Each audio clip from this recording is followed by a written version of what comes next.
Okay. Let's Danny. keep that open just in case. Some of the guys that are coming by sometimes like that's all there's stuff. Now, very important. There's that. It just says That's plugged into this.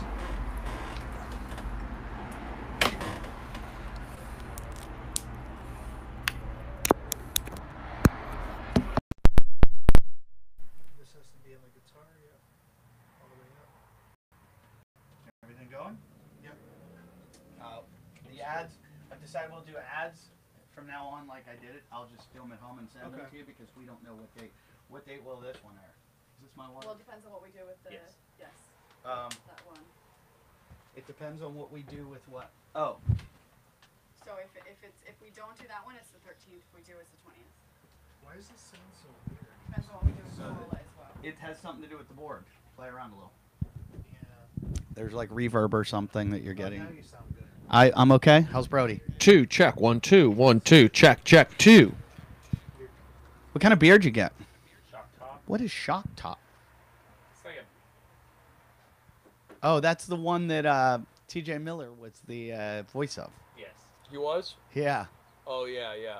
It's kind of like Blue Moon. It's kind of like, but Blue Moon is a little better. It's just more expensive. Does it have orange in it?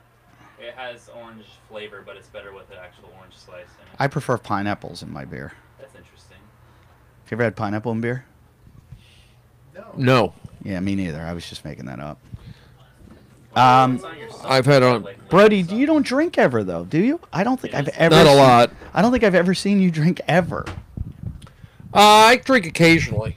That's Brody Stevens, everybody. Are we recording? No. No. Okay. I'm still trying Never to mind. figure out this little bit of... So glad you made it, Brody. I'm here. It's like the bass is dropped. The bass is dropped. Let's try this. Turn on mic 3 too, because they're only doing 2 and 4, right? Test 1, 2. Test. Test. A little better. A lot better. Much better. These speakers are on right here. These speakers, 2, 1. These speakers. This is the main... Speaker, speaker, speaker. I'm gonna make Ernie. I'm forcing him to give you a class because that's only the outside. Test 1, 2. Test. Test. Is it playing outside right now? Is Jamie Kennedy still behind us right now? Can you hear me, Jamie? I'm watching you. Jamie. 2, check. 1, 2. Brody's watching you. Here. Hello, hello. Oh, now you're good. Hello. 2, 1. Alrighty. We's all good? It's all good. Let's... Sounds good? I'm going to hit record now. Oh, let's set up this one. I think he already did. Oh, we're already good. Yeah, we're already recording. Alright. We're hot. Ladies and gentlemen of the jury, I'm here with the defendant today, the most guilty person I know in the world of being addicted to his cell phone. No, I'm just not addicted to my cell phone. I don't have addiction problems to it. Not at all? No, but I felt like maybe it could help the show. Really? What do you got? Oh, if you're wondering who that is, I think you probably already know. Everybody knows your voice. Everybody. My voice is changing. Really? Puberty? I'm getting older, maybe nasally.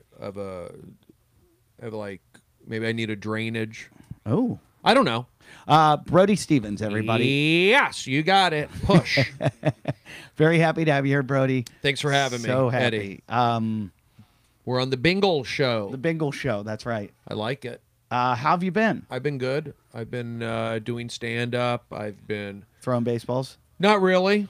Not really. I was, up until about 10 weeks ago, I strained my oblique swinging a baseball bat at a Jay Larson, Ryan Sickler. Hey, what happened in that? I never heard the results. Who won? Jay Larson hit more home runs. So Jay Larson. I don't want to give it away. But it's aired already. I believe it has. Jay Larson and Ryan Sickler had a home run derby competition. They practiced and everything, but apparently, like Jay played in college. Yeah, I think he played Division III or something, but he did a good job. Hit some bombs. It started off. I don't want to give it away, but so if you listen to Crab Feast, you can catch up with it. You Tegan listen to the Crab Feast. Do you know this situation? The home run thing? Yeah. A little bit. No. Did it air already? I don't know. Yeah, we don't want to spoiler it. Yeah, I mean, some people may know, but in terms of like I heard somebody else told me they're. I don't want to say that Pretty if sure it's. it was on Instagram Did somebody say they're? Yeah, I ending- mean, people know. Yeah. They just haven't seen the finished. Is it true they're ending that show? Yeah. Why? It's a great show. You know, leave while you're on top. That's true. Or you run it into the ground like I do with everything. there you go. That's. Yeah. Or you just do it and not promote it, like me. I was gonna take this bus at one point and drive it off a cliff and just let it film it and be like, "That's it. It's That would over." be pretty awesome. I think so too. Pretty cool to drive the bus off a cliff. I took a poll on Instagram or Twitter, Uh-huh. and 50% of the people said do it. I mean, who would not want to see that? I mean, that's kind of cool. I would like to see the end of this show and just people go, "Hey, how's your podcast?" And I'm like, "You didn't hear? My bus went off a cliff." Yeah. It's the best way to end the Leave show. it recording live while it drives. With people in it. Yeah, that's a The good final idea. episode. I know exactly what guests I'll have on. So I've been on this bus, I think, one other time. This is the Bingle Bus? This is the Bingle Bus. This is the Bingle Show. It's nice You're being inside. bingled right now. Is that an Australian term, bingle? No, there's a girl in Australia named Laura Bingle. Who's Well, there you go. It's Australian. She's like a Paris Hilton kind of girl Oh. in Australia. And every time you Google Bingle, she comes up first. Uh-huh. But she's like super famous in Australia. So you took you took it? from No, her? when I was a little kid, my mom used to call farts Bingles. Okay. So that's where it's from. No, not what I was. Not the deep backstory I wanted to hear What, or you was have- expecting. You have a problem sitting on the fart bus right now? I mean, I'd rather be on the fart bus than the bang bus. Bang bus is probably dirtier. Yeah. No, fart bus might be dirtier than the bang bus. I don't know. The bang bus is pretty disgusting. I By the don't- way, I don't know. the bang bus is all fake because I knew a porn It is? Yeah, I knew a porn star and I saw her on it once. And they brought her in like she was walking down the street, Right. and she wasn't. Well, why are you ruining the backstory? It's just like that you're giving away the home run hitting contest. Same kind of thing. This is we changed the name from the Bingle Show to the Spoiler Show. So Bang Bus was scripted? I think they just like say, "Hey, hot chick that will pay and we'll have sex. Go walk down the street, and a couple guys are going to pull up and offer you money, get in the bus, and have sex with them." Well, I mean, but is it a working bus? That's It- what I'm getting at. Is it registered with the DMV? Is it? I had to jump through a lot of hoops, and trust me, when I sell this thing, those are the first people I'm calling. The Bang Bus guys? Yeah, I'm going to go, "Hey, you guys need a new bus? Yeah. This could be a good bang bus." No, you've got the pillows are good. These cushions are nice. I got a whole closet full of lube. You have lube. You have Here, get 'em, wood paneling. Get them I have a present. I have a present for all my guests. Here, give it. Congratulations. What is that, lube? Now you've got yourself. Oh, it's a thing. You got Jesse Andrews, fleshlight or whatever it is. Wait, this is used though. Just a few times. All right. Well, do you have any hydrogen peroxide? I got to keep this stuff clean though. I can't be seen with this stuff like on. You do Disney. Well, I don't want to be seen with like a thing like that. Could be twisted. Look at this guy. He's holding a thing. You think you'd be Me Too? I don't know. It's possible. They have no statute of limitations on Me Too. I think anything is possible these days with in terms of like putting a connection together. Like I don't want to have any kind of controversy. I'm associated just with it. convinced now that all you do is just deny, fight back. It's soon as you apologize, there's chum in the water, and there's a feeding frenzy. I don't even know what the Me Too stuff is now because they're going after. I mean, I knew it would happen, meaning like they would go after each other. You have Me Tooers going after Me Tooers, the girls going. It's like Yeah. they're cannibalizing, just like Girls Gone Me Too. girls going Me Too. But I mean, same thing also in the NFL this week. If you want to talk about political, we're going to get deep on that, but it just happened to happen. So this week the Eric Reed. Right. He was a guy who was Right. he just signed with the Panthers, Carolina. Right. And then he got into an argument pregame with Malcolm Jenkins, who's with the Eagles, and they were arguing over. One guy wasn't kneeling. Why aren't you kneeling? Now they're really? arguing. Yeah. The kneelers are fighting with the kneelers? Yeah. Well, I know the new thing is no one wants to do the halftime show of the Super Bowl. So all the Hollywood celebrities are like, I'm out. I'm out. Why are they against? I don't understand. I thought football was cool. Like, what are they against the NFL now? Because Hollywood has its own agenda, and they're all like super lib. I know that. So the super libs are anti-NFL. So, they consider like Trump's like NFL, that like pro. But Trump was anti-NFL. He was like, hey. Yeah, but he was anti-kneeler too. Right. See. Here's the deal. It's all confusing to me. Like the message is getting. But they're getting more publicity, and so that's who's why they? All of them. Think about it. The kneelers fighting with the kneelers are getting publicity. But they're getting publicity, but is it helping the quote-unquote cause? I don't think so. No, because none of them are into the cause. You don't think they are? No, I think most of them are into the opportunity of the cause. Oh. Some of them are. So you don't. So you think the guys who are kneeling, let's say these NFL guys, the 30 or 40 guys, whoever, how many kneeled? I know some full teams did, but no, I think some of them really care about the cause. Okay, some of them do. Yes, absolutely. But when you said opportunity, do you think there's a few out there that want the opportunity, or they're just going with it? Or why do you think Kanye West wears a "Make America Great" hat and goes into the White House? Is he doing that because he really believes that shit, or is he doing it for opportunity? I think he believes it. No, why would you do that then? Why would you? It's a nice hat. But why would you, for an opportunity? Why would you want more 3/4, if not 80, whatever the percentages are? They don't like them. I don't think that's not a. You might be right. Yeah, like most people turned on him. So I don't know what the opportunity was trying to get there. He fails upwards. That guy fails upwards. Think how much bad press he's gotten over the years, and he just keeps getting bigger and bigger. Same with Trump. Trump proved it. Trump proved no press is bad press. The guy's president of the United States by getting all bad press. Yeah, he got bad press. Do you ever remember him getting good press? Not since... Nothing ever was like, Donald Trump, he's amazing. Well, once, they liked him before he ran for president. Not really. People, he was in movies. He was in all of the rap songs. But he always wrote. He had a show for 16 years. He always wrote himself into that. Like they'd be like, "We want to film at Trump Tower," and he'd be like, "All right, but I have to be in your movie." And they'd be like, "All right, let the fucking guy in the movie." But back then, people were, more. He was more of like a cooler guy. Like I said, like the rappers all would name check him. They would hang out with him. You'd see him. Yeah. If you look at it, if you look at the videos today, comedians should start name checking. We don't do enough of that. Or have beefs that go. Remember, Rogan was like the first person when he was with Mencia. That was like the first like comedian beef that became public. Right. Like a West Coast, East Coast rap war. Well, Brian did a good job editing it. The video was good, like good quality, like how they edited the video. Yeah. It was a beef off stealing. It was a beef off something like legitimate, a real legitimate. Yeah. But I'm saying that was the first time ever in public you heard about it. Comedians always kept it private if they had a problem with someone. That was like the first time something went public, and it was gigantic. Jesse, there he is. Was Shapiro. Jesse at the Dodgers game? It was in Boston tonight. Couldn't make it. No, did you go to the game? The game was in Boston. Oh, I didn't know. I don't follow baseball.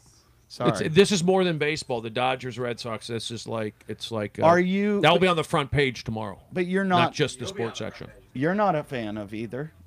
I'm a Dodger fan. I grew up here in L.A. The Dodgers are in my heart. Really? I didn't think that was your team. I thought you were like Arizona or something. Yankees. Arizona Yankees. State. Well, Yankees. Well, Yankees. Yeah, well, my good friend is a Major League Baseball coach. So he was with the Yankees for 12 years. He was with the Dodgers for 4. And now he's been with the Cubs for 8. What's his name? Mike Borzello.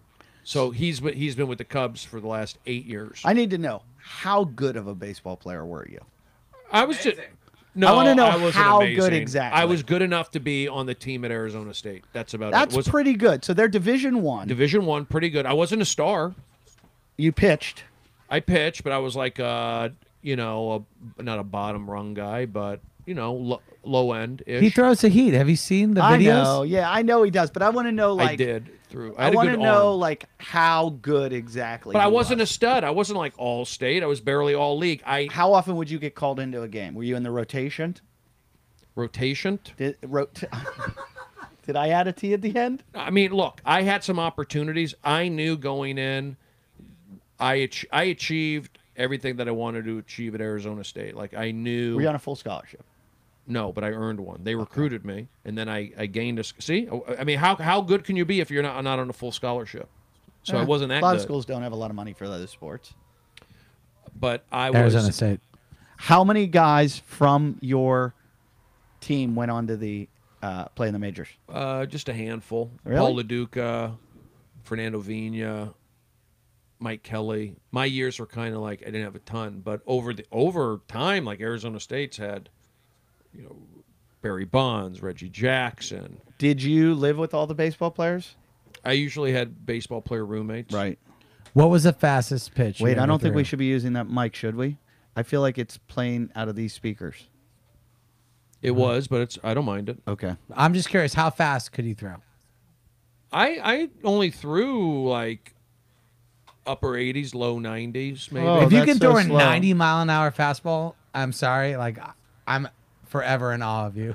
Yeah, yes. Look, I had a good arm, but I wouldn't consider myself I wasn't like a top prospect. Do you have a torn labrum? No, but that's a good question. No. Yeah. Could I you hurt get my Tommy elbow. John surgery right now, just for fun? I would say like a few years ago I considered it, just to keep throwing. I think it would be a good story, but I feel like my other, like when you're pitching, it's like your legs go, your other parts go, then your arm is like still good, but your legs start going. So I feel like I would only get Tommy John if I was going to keep pitching some way. I don't think I am. Do right now for me. I'm going to give you a signal, and I want you to give me the.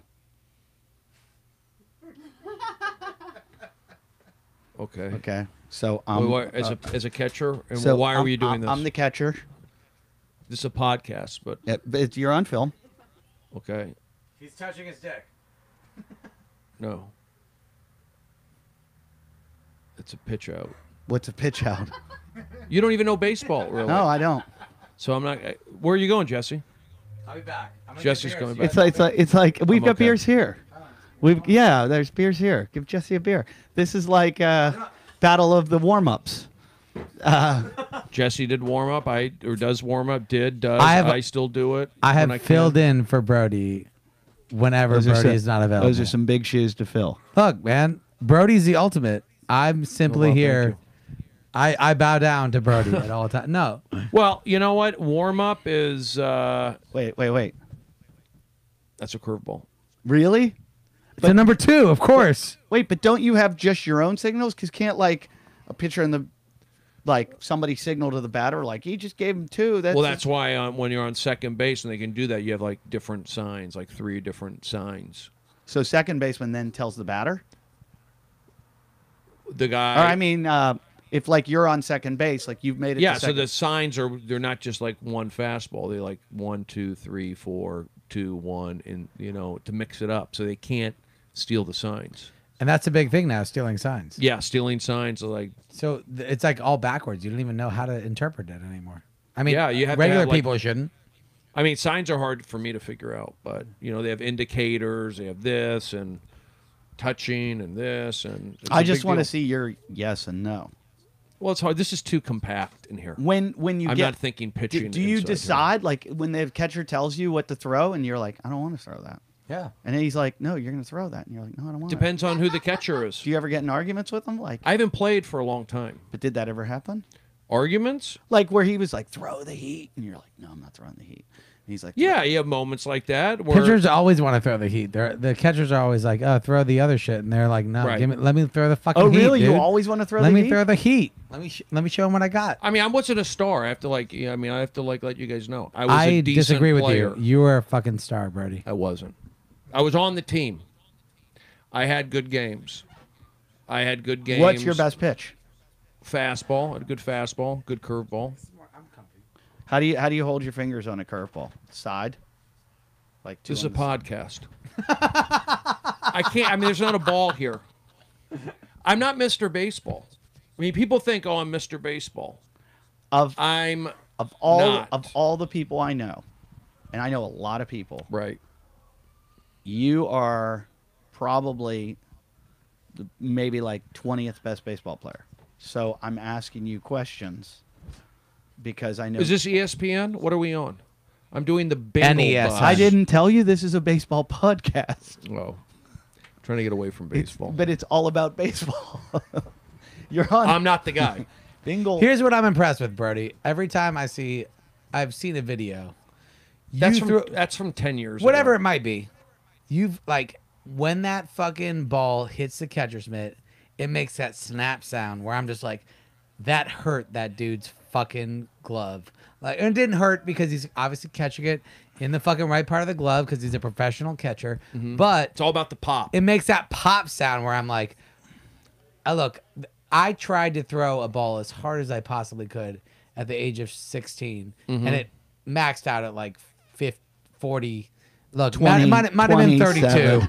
Might have been 32. Right. Like, there are people that are blessed with arms that can throw some fucking heat. I And had a you've- decent You've arm. got the heat, baby. You've got the heat. You got the heat, baby. You got it. I think I had it for. You got it. Admit it. I think I had a decent arm. And you still do. And So I've wait, seen, so wait, you pop it. we're about the same age. What are you, 36? 48. Whoa, sorry. Eddie's 94. Yeah. So. Anyway, I ran hurdles in college. I tried Pittsburgh, right? Yes, I recently tried to run hurdles down at Pepperdine, 42 inches. See if I could get over the Couldn't 42-inch do it. hurdle. I got over it. Didn't look good. Didn't look good at all. You have to, when you run 10 in a row, you do 3 steps in between. Right. I don't think I could do 8 steps in between. Like, I'd have to, like, stutter step, like, line up, jump over it. I could, like, I would do it in 13-some seconds in college. I think maybe 30 Right. now. Like, Well, you're not. like, I'm. are you training for it? No, but Well, like, there you go. but like, it's ridiculous how train. much you're still popping the ball, is what he's That's saying. from 10 years ago. I Don't you- have no doubt that if you threw a fucking fastball right now, that glove would pop. Would it not? Would it not pop? Oh, that glove pops no matter Of what. course it fucking See, pops. there it is. You Of course admit it. fucking How are you at pops. Roman Greco wrestling? I wrestled once, like in junior high school. Did you like it? On purpose? We had part in PE class. We had like wrestling week, I would have fucking tapped out that day. I would have been like, I'm not wrestling. and I wrestled. I was like 2-1. I lost to one guy. One guy beat me, an Iranian guy, but he was pretty good. They're good wrestlers. The You know- best. You know, Iranians are good. If you're gonna get beat, you want an Iranian guy. to why? beat you. Or a great guy. Could be Greeks too. Yeah. Anything Why not? ethnic. Iranians are good at wrestling. Oh, so that way it's not so it's not so Iranians. much shame. Yeah. Shame. No, but Like if you got yeah, I got beat by an Iranian guy. Right. I could hold my head high. if you got beat by like a little pygmy guy that was like 5'2", it'd be like a little embarrassing. You're saying? No, just a different country. Yeah. The pygmy country. Oh yeah, where are pygmies Like from? I mean, if a guy beat me from, Pygmota. I don't know, like Australia, Yeah. they're strong. They don't- fine. they're not Dude, Yeah, Australians don't fuck around, man. But it's like Iran is. I think they're known for wrestling. I think so They're too. like strong wrestling history. I don't know about that. Well, You I could think- just look it up. Yeah. You could just look it up. I live in Google. I live in a no Google society now. You just you have to just use lies. Like you lie and you just go with it. And nobody can check on you till you leave. Sounds successful. What do we? I mean, I like. I mean, I kind of like what you're saying, but I also feel like Google's pretty quick, and you can get to it. You know, you can just say, "Hey, Iranian wrestling," But then we don't have anything in our brains. and the Iron anymore. Sheik would come up. We don't. My say That's it. favorite. exactly My favorite. Exactly. That's so. If you're gonna get beat, you want to be beat by the Iron Sheik. At least I respect did that. a show with the Iron Sheik once, and he came in and made us all do push-ups with him before the show started. He like did a dance. He had everybody chant with him, and then we like did a workout. And Sure, it's then not a Scientology meeting. it was. It seemed like it. It was a little weird. And he's like, everybody, gather around, and everybody's like, what are we doing? And he's like, okay, hands in the middle, and he's like, 1, 2, 3, good show. And They do that at the Royal Rumble. does he? There have been some great documentaries about the world, the WWE wrestlers. How drunk are you? I mean, this is my second beer. He's not that drunk. You're fine. No, I mean, I love the Iron Sheik. There are documentaries about wrestlers where, as they get later in life, it's kind of sadder and like. This wasn't sad. It was like he was a generally the character case. and it was fun. But that's the thing, is like that could also be sad too. But I thought he died years ago, and this was like a fake character that was dressed as him. And I was like, is this Exactly. really No, him? that was actually the Iron Sheik, and he was just holding it together. Yeah. Yeah, he's had some ups and downs, but I think he's doing okay. Like I Didn't fucking he- hope so, man. Didn't I he love used that to come guy. to the Comedy Store? Yeah. Yeah. they all get involved in comedy somehow. At one It's point. porn, comedy, and wrestling. Those are the 3 pillars of society. Can we make that a meme right now? I mean, Porn. but I mean, look at Twitter. Twitter was started off like porn chicks and comedians. You think And wrestling. comedians- Where'd the wrestling happen? You know where it is now? It's all politics. It's all politics. When I go through Twitter, I'm like, It's so bad now. People are done. I think people are. I feel like their fatigue is set in. I think we're gonna see it start. We had our tipping point, and I think Facebook's done because all the hacking. Right. I think people are starting to treat it like MySpace. Like, I don't want to fucking go on that thing. So many people say, I deleted my Facebook. I deleted Yeah. my Facebook. Yeah. So it's like, But everyone's still on Facebook. I'll post photos because I know people want to see them. I do Instagram and then do that little click at the bottom that just goes to Yeah, Facebook. I do that also. But that's it. I don't scroll Facebook. But don't go ahead. Go ahead, Jesse. Welcome to Bingle Bus. Go ahead. You're on the air. I'm just. I just do push-ups That's good. That's a good exercise. just to look normal. But Facebook, I pretty much will post some photos, link my Facebook site to my Instagram, something like that, and that's about it. I don't read stuff on there. Bro, so much. you go live on Instagram, and there are people, including myself, that love it when you go live. Like, you're walking down to Starbucks, you're doing some. Yeah, well, I Just- do the Periscope. I'll do Instagram. I like Instagram stories right now. Those are fun. Those are quick. There's a lot of tools. There's too many rules. Rules? I feel like Were you if Bill anyone's Maher? breaking rules or not giving a fuck about rules, we're sitting with the man right No, here. but I'm You saying got- like it's 15 seconds and it's like you got to have your finger on it the whole time. Like, you can't like say it's just. No, I know but they have a hands-free. They have hands-free option. Exactly. That's what I'm saying. The man fucking knows how to do But it. Instagram Live can be clunky sometimes, kind of like frustrating.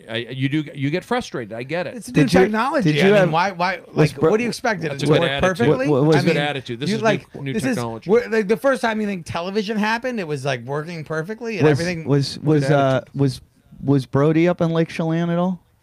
Brody was not. No, but not because he's not invited. It was just. Where's Lake Chelan? That sounds familiar. It's a secret lake. It's not a secret lake. Is that in California? I think I'm going there next week. Where is it? Near there. It is in it, Washington. Is it near Spokane? That's what sounded familiar. Yeah, it's a couple hours outside of Seattle. That's why I knew it. Yeah. I Oh, go, yeah, this you're sounds like from California. Seattle. Well, Oh. I'm not from Seattle, but I started comedy, my Okay. comedy up there after doing one open mic in the Valley. Did you do I'm the? out. What, so you were like, I'm out, and you went up there. Yep, I did one You open did. mic. You're like, it's time for me to go to the true comedy yeah, city, yeah. Seattle. This is like the most amazing story ever. Whatever. Well, no, I did my first open mic. Well, I did a workshop at UCLA. That's what I did back in '93 when I graduated Arizona State. I came out. I took 2 acting classes in Arizona State. Never did any like stand up ever.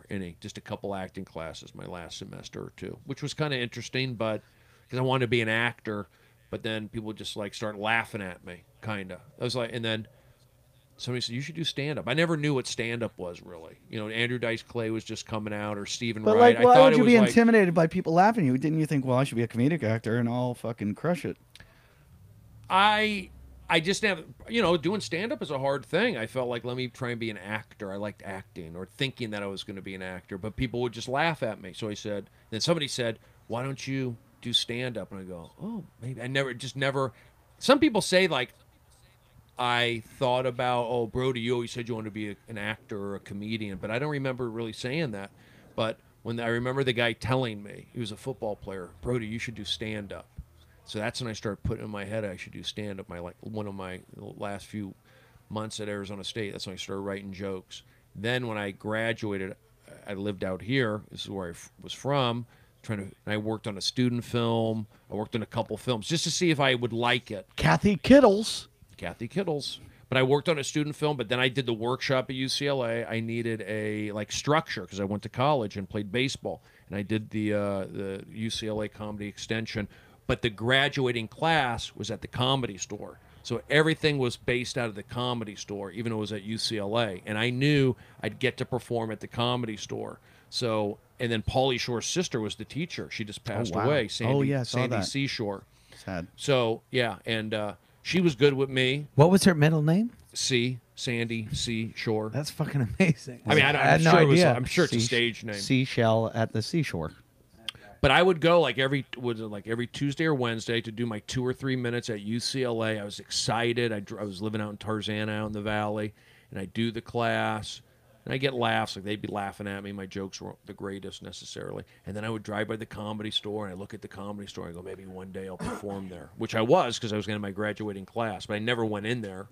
And then we had the graduating class, and it was packed. It would bring people. But I did well my first time in 1993 at the Comedy Store, and I felt like a comedian. I did the graduation, boom, and then I go, now I got to do open mics. So I did one open mic. I went out to Chatsworth with another guy from the show and went to an open mic, and it was just not fun, but I got it. I understood, but I just didn't feel like me growing up in the Valley. I had a problem with a host going, okay, kid, whatever, on that joke, I had issues starting comedy around in my people own, you knew. Yep, I get it. In my neighborhood. This is my neighborhood. I'm gonna have some guy who's not even from here running the open mic. Hey, kid, So, I didn't want to deal with it. So why did you choose Seattle? Because they supported the arts. All I knew was Phoenix because I went to school out there. And I never picked up on any. I never had a performance vibe really, other than that acting class in Arizona. Right. But Seattle, I had gone through there playing baseball at one time. But my dad's brothers lived up there, and they said, "Come up to Seattle. They support the arts." And the teacher even said, my instructor said, "If you want to get into comedy, go to a small market." So that was already in my head, and I researched it. Yeah, and. So I went up to Seattle. I just researched. I knew they had a couple clubs, and I was just and I had family up there. And I went in there, and they really did support the arts. But what was your first set like in Seattle? Wait. Same jokes I do. Who was your friend? Tana, the Samoan guy. Tana. Whatever happened to Tana? He's back up in Seattle. He was down here a few years ago, but, we worked on a show together, but he's back up there. But Joey Diaz was up there, Craig Gass, Josh Wolf, Yoshi. Is that where the Diaz, Josh Wolf, they were living together? Or they may have been living together up there, yeah. Yeah. But that's where we all met, up in Seattle. That's so dope. Joey Diaz was the one who told me, Brody, you got to go to New York. I mean, the idea of Joey Diaz in Seattle to me is just like a crazy, fucking bull and a fucking, We would do the open mics, and then we'd go down to Tacoma. Joey drove my car one time. We all went down. There was a crazy trip, but I would see Joey around. Yeah. Craig Gass, Tana, Joey, and Yoshi, and then they had the big, Kermit Apio, and because I heard about you even before I met you in New York. Really? I think, no way. Because of your cable access show. Oh yeah, people liked our cable access show. I was a little celebrity up in Seattle. You and Tana had this cable. Tana. You're still a celebrity. Yeah. Thank you. And then when you came to New York, I knew who you were because I had heard about. You never show. told me about that. I think I met you at an open mic at a Starbucks. Probably. I forget where I met you. I think we did an open mic at a Starbucks. But I always saw you at the Comedy Cellar. I was barking there. You were, and I'd see you around also. I was the late night. My spot was 1:45, I think. But I knew you. Did you drive a Volvo back then also? You had some kind of car. I had two Volvos at one time. My friends owned a Volvo dealership. See? I remember. And I went to them. God damn. And I said, I need a car, and I didn't want to buy a Volvo. And my friend's like, here, buy this fucking Volvo. And I was like, I don't want it. And it was like an S40 turbo, and it was like worth a lot of, like, $35,000 or something. And he goes, and he was like, good friend. And he goes, take it now. And I go, but I don't want a Volvo. And he's like, just take the fucking car. And I think I paid like $10,000 for like a $35,000 car. And I drove up the lot, and then I was like, I drove around the corner, and I came back, and he was going to ship it out to me in LA. He goes like this. I go back in, and I go, hey, do you have any like pieces of shit Volvos? And he's like, what? I was like, because I want one for New York too. Because I realized I saved all this money. I'm like, I'm gonna buy Get another car. So I bought a Volvo for $500 from them that had 400,000 miles on it.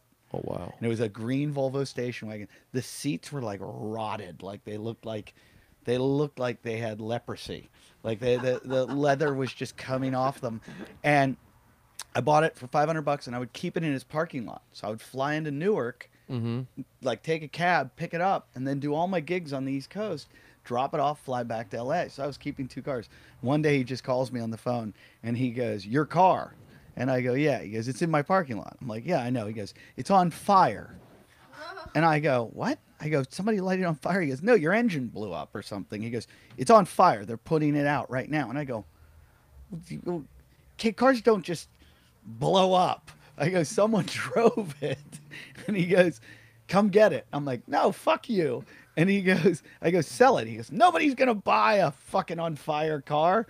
So he's like, You never know. so he towed it away and charged me for the tow. Oh, nice guy.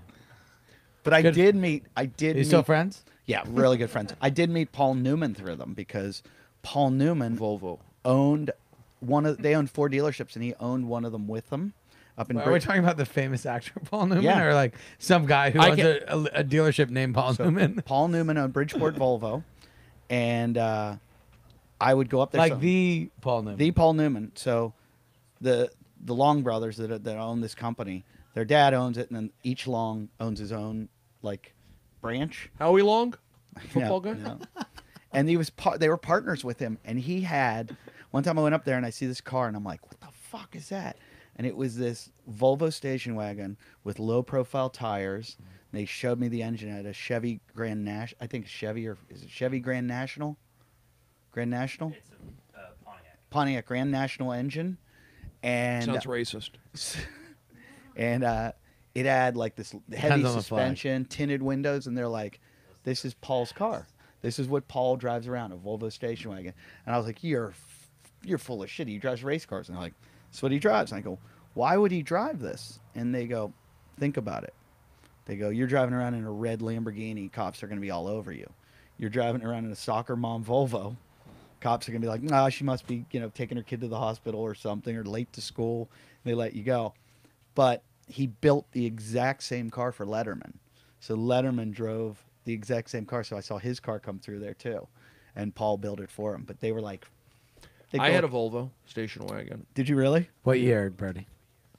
when I was in Seattle. My mom's boyfriend owned the Volvo dealership right down the street on Similar to Paul Newman's or different? Similar, yeah, on Santa Monica and La Brea, right over here. Oh, wow. Beverly Hills Auto They're Imports. good cars. Yeah, I had a Volvo I had like 3 Volvos. I had one in college, and I had 2 in Seattle. I had an opening bit about it. That's why you knew I had a Volvo. No, but I remember you had a Volvo or an Audi or something, because we went to a gig one time. You were driving. I remember you kind of drove Crazy. a little crazy. I'm not into that. And you had an apartment down in Soho. Oh, yeah. I remember that, Yeah, I did live in Soho for a little bit. like up on a 2nd or 3rd Yeah. floor. I lived in Soho. You walk up and it was like to the left or something. Wow. Can I address something? Yeah. When I walked in, you introduced me and you were like, "Oh, it's the battle of the warm-ups." Battle. Did that bother you? No, not at all. Oh, because I didn't mean it No, of course not. I don't. to be. But I want to give my due respect to Brody. You already have, but I'm listening. I want Brody is an artist. Brody, like the way that you do warm-up is like you are. No one does it like Brody. No, exactly. Like you are who you are as a stand-up. You are who you are as a comedian, and you do not waver one way from. You do not waver. What I do Vacillate. exactly. Good word. What I do is I'm very conscious of, especially when there are paid crowds, which is what warm-ups do a lot. A lot of them. Yeah, and like the thing is with Brody is Brody's like, I'm gonna be funny and do my act and be me, and paid crowds aren't necessarily into that because what I do is I'm like, I got some gift cards to give out. Who wants some free shit? So I want to give due respect to Brody in terms of what you do is a different art form than what I do. What I do is I get crowds hyped up, and what you do Is act. is you no, but you, Well, you not- like you stay true to like to your shit, and you don't want to fucking like to bend over for paid crowds. And what I do, Never. what I feel like is when I'm dealing with paid crowds is I'm more of a politician. Well, here's what the more my view. Do you still do it anymore? Not really. Yeah. I mean, if a gig came, I would. Like, Yeah. I don't pursue it. Yeah. It's It's a very small group of people, though, right, that do this? probably it's smallish. And long story short is all I want to do is like you are the best, like, and I love you and I respect you, and I want to. I never want it to be like when I walk into a place in a similar vibe with you, it's like ever a battle of it, because what you do So is you said totally battle. different Way than to me. go. Way to go, Eddie. I know. I feel like if I had known this was going to happen, I wouldn't have said This that. this is my mindset. This is my mindset when I would. Well, I listen to you do- on Barry Katz. Oh well, I'm more relaxed now. Okay. So, best damn was best damn. Well, that's another thing. We'll just say for Chelsea's sake, Oh, you warmed up Best Damn Sports Show? I did that Yeah, for yeah, like that's- 1,000 of them. I Yeah, you got did flown out here millions to of them. test for that, and then they flew me right home. They flew me out, told me I was testing against or for Tom Arnold's job. He was gonna leave. He was negotiating his contract, and he wanted more money. Mm-hmm. So Jimmy Kimmel recommended me. I get flown out here. I'm sitting waiting to go to my test, and I've been calling my girlfriend. My girlfriend at the time lived in England. I called her like 15 times. I couldn't get a hold of her for like 3 days. And I get a message from her that says, I'm sorry, an email that says, I'm sorry, I met some other guy, blah, blah, blah. It's over. I just can't see you anymore, and I don't want to talk to you because I don't want to hurt your feelings, and blah, blah, blah. And then I like read this email, and then the phone rings, and I pick it up, and it's Fox, and they're like, yeah, Tom negotiated his contract. We're just, thanks for coming out, and you can just go home. And I was like, I just flew out here, and you're going to Fly you send right me back. right home. I went to I my remember sister. that My day. sister lived in Marina Del Rey, and I went to her house, and then I went straight back to the airport and went back. It was Picked so up your Volvo. so depressing. Volvo. Well, that's show business. That happens. That's not a personal thing. That just happens. Definitely happens. That I was a will say bad day. this. I will say about just about the warm up. Getting back to that real quick. Whenever, yeah, I would love to hug it out. No, we don't have a No. hug. There's no. We How no. did this get into this? No, but no, of course there's no hug out because there's love. That's Yeah, it. there's nothing. So when I would do warm up, this is my mindset. When I would do Chelsea, for example, all I cared about was the show. That's all I cared about to make the show the best show it could be. Period. Taking care of the comedians, making sure I saw you one time. One time I did it. Oh yeah, Yeah, okay. yeah. Making sure the audience is connected with the comedians and being part of the show. You're not watching the show. You are part of the show. You are supporting. You are laughing. You're sitting up. We're creating energy. So that was my thing. And then also, yes, you work in jokes. You want to get them laughing. So I would, and also like at midnight, which was a joke heavy show. That was like a game show. I did that for a while. Wasn't that like 5 nights a week too, or something? Some crazy Yeah, it was, schedule. well, it was like 4 nights a week, whatever it was. But that one also was joke. So I had to get the audience, get them in you throw in some jokes, but also I was about energy. And then my thing was, I felt like a Chelsea show, like a 30-minute show, or at midnight, I'm not passing out anything. You're lucky to get these guys up here. These are comedians that if you want to see them at the Comedy Store or the Improv, you're going to pay a lot of money. You are seeing a good show. I'm not giving you candy. We don't do that. Now, if it was like 90 minutes, then I understand it. Then I do that stuff. But I also know it's like I think it's I'm not into giveaways. It's Because crack cocaine. I get it. but it doesn't help. I don't feel it helps the comedy necessarily. It doesn't help. It gives them energy, but when you're up there on the show and you got an audience that's just like yelling, and I feel like I wanted to get them connecting with them, right? And I always felt like you could see it on the comedians' faces that they knew they had a good audience, a audience that's connected. Was my feeling. And then I would have comedians come up to me and go, Brody, you take care of me up there. It's good. It's a thing. You know, makes a difference. And then I had been on the show too, so I know. So that's always my mindset. It's about the show. So I remember when you had your HBO series, you had the part where you went to see Chelsea and get back in with her. Like you guys had a falling out and you went back to like apologize or get back with her. Correct. Yeah. Are you guys back together now? Are you friends with her now? I mean, yeah, I haven't seen her really since her show ended, but I mean, neither have I. I mean, you worked for her too. Yeah, I mean, I was the person who filled in for. Jesse came in after. So me. Basically, what happened was there was one time when Brody was going to be on the show, and they came to me and asked me who would be a good person to fill in for Brody, because I had booked the Improv, and so at that point I needed the money, and I was like, I'll do it. There you go.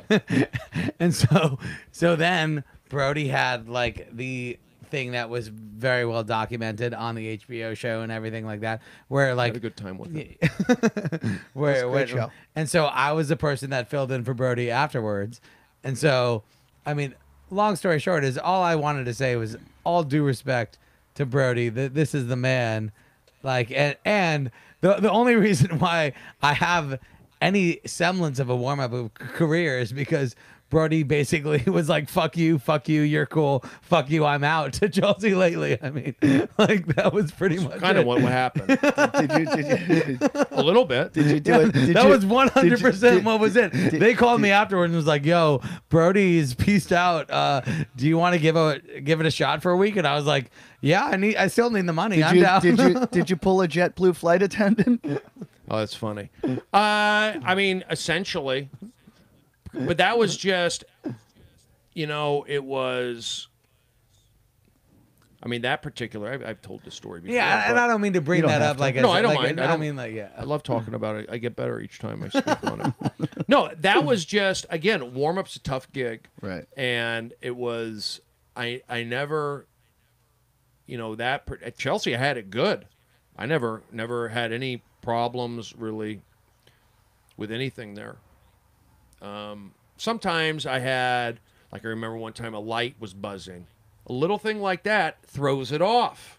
If you're distracted by a buzz, it's going to take a percentage or two laughs out of the show. They would never spice my shows. I know that. Jim, the director, says we never had to spice it up with me. Kept the energy, like add laughs and stuff. Oh, okay. We had them with going. me. It was fucking terrible. We had to spice it up. But you also how do they spice it up? You guys are off camera. It's called sweetening. It's fine. But you're off camera. Oh, you're saying get like post. Okay. Post. It makes a big difference. And I think like, bro, like you were in. Here's the difference. Here's what I'll say is like. When you do shows, a lot of times there are paid audience members. Oh, yeah. And so you're seeing the same people over and over again. And I don't think part of what my job is as a warm-up and your job is that you're going to see the same people over and over again. And when you do see them, at this point, over the last 8 years, I've developed a relationship with them where I'm like, hey, what's up? I'm more of a politician than a warm-up. If that makes sense, where I'm like, hey, you're cool, I'm cool, we're gonna get along. It's like you don't have to like beat someone into like laughing with you, but like you're just kind of like, hey, there's not an adversarial relationship, but more of a look, you've been doing this for 8 years, I've been doing this for 8 years, or like we've both been doing this for a long time. And I think when you can have a more like friendly relationship with those people that are there for a long time, it's going to help those type of shows when you're doing new shows, when you're doing, and I think that is what like can make a difference sometimes. And I think, and this is why I say you're an artist and I'm not, because I'm willing to be like friendly to those people and be like, hey, Well, Does that make sense? Like no, pay it and off. I say that with respect, like the utmost respect. Where like I'm willing to sell out and be like, hey, I'm trying to make some fucking money and be cool to you, and you're like, hey, I'm a great like, I'm an artist here, and like I'm doing comedy and. See, I believed in the show. I believed in the show. Yeah, that was my thing. You're getting a good show here, and I would try. I would give them, pep talks occasionally, and I felt like it's energy. I don't expect you to laugh. You're not smart. And a lot of times, well, that's perfect. I know every paid audience member, pretty much up until when I was doing it. Right, until I yeah. stopped. How much do people get for this? I would. minimum wage, and they're there for like 6 to 7 hours. Yeah, but that's different. Okay, great job. But those shows are different, and I've done those too. Like when you're Sounds there like a all great day. job. Those are It's not. though, and all I've done the all show. They make more than I make doing this show.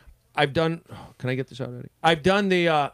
Do you want to warm up the Bingle show? I've done the 5-hour shows. Yes, you have to be more of. Of course, you're not going to ride them for 5 hours. Of course, you're working together.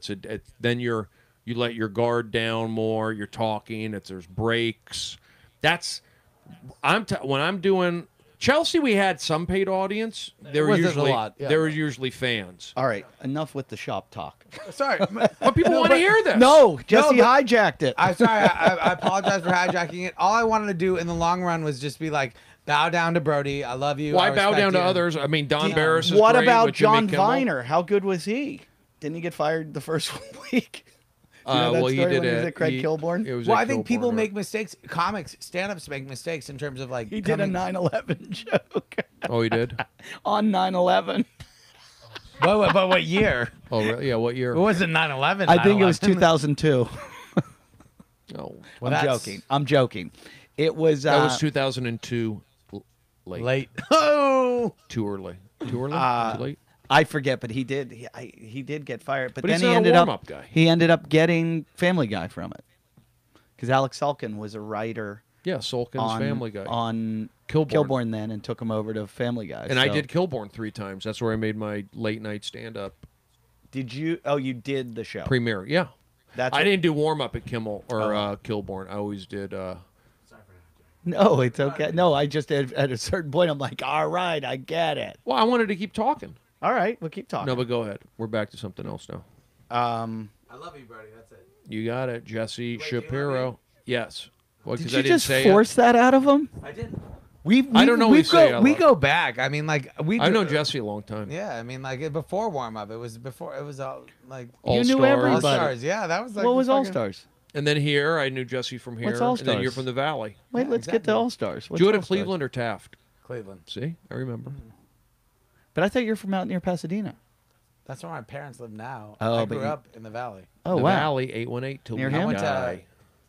Grover Cleveland High School in Reseda, public school. Cavaliers. Is that where? It's a magnet, though. Wait a minute. Now it's a magnet. Wait a minute. Is that where It Ralph? was a magnet when Is I that was- where Daniel Larusso went? It's where I. He was did from karate, Reseda. for sure. You I know who? definitely went What's his name? Went through the basketball player. Shaggy. I- Shaggy P. Shaggy. rapper Shaggy? there. No. Nick the Young. Laker, Nick Young. Yeah, Nick Young went to But Cleveland. did Daniel Larusso? What school did he go to? He's He went from to Reseda Reseda, High. Yeah, but I he don't went- think he went to Reseda High School. I don't know if he was in high It was school. either Reseda or Cleveland. There was one of two. But he didn't go to Reseda. He lived in Definitely Reseda. didn't go to Taft though. Fuck that school. Yeah. I've looked it up where they shot all those things. I've even driven out to his apartment and It's everything. on Satakoy in Jesus. Tampa Wow, you beat me. or Wilbur. I've been out there. I've been around there. They just built up some condos, but the apartment is still there. It's still there, yeah, Seven yeah. Seas or I was just out at Leo Carrillo where they filmed the scene where he breaks his boombox, where they're playing soccer. that's at Leo Carrillo? Leo Carrillo is where they shot that. There you go. Beautiful setting. History repeats itself. That's the best movie. But look ever. at that. But here's the Do you deal. watch Cobra Kai? Well, I was just gonna say, Cobra Kai on YouTube was incredible. like the highest downloaded YouTube Show Show this year. Have you watched it? I have not. I should. and Brilliant. Really, it's good. Genius. and it Genius. shows how still today values that we learned in the Valley in the 80s I think are still prevalent today to me, I mean, and popular. I you know don't- what? I don't know Growing if up, Johnny was a everyone good talks guy. shit about growing up in LA. and about like you're raising a daughter in Los Angeles right now. Unfortunately. Malibu maybe is different than where I grew up, but to me, everyone's like, "Oh, it's so weird," and how can you raise a child in Los Angeles? And to me, it was the greatest education I've ever had in my life. Well, but see, I know all guys because it was so diverse. It was so basically, I learned how to deal with all types of people that look like me, that don't look like me, in public school, and I think that's what people don't get is like it was hard but fantastic, and you learn how to to fucking find the great. people. It's very very diverse out at Malibu. But people don't. Well, no, fuck Malibu. But people don't realize. I went to Reseda public school. I got bused in 4th grade to Arlington Heights here in the Crenshaw district. There we go. And we had busing coming into Reseda, busing coming into Tarzana Elementary. So I was around all that stuff. I was around Mexican kids. I was around Persian kids. I was around black kids. I was around Why'd you emphasize divorced, black? I felt like there was more of an emphasis on divorced Jewish kids. Because it's true. Because it's true.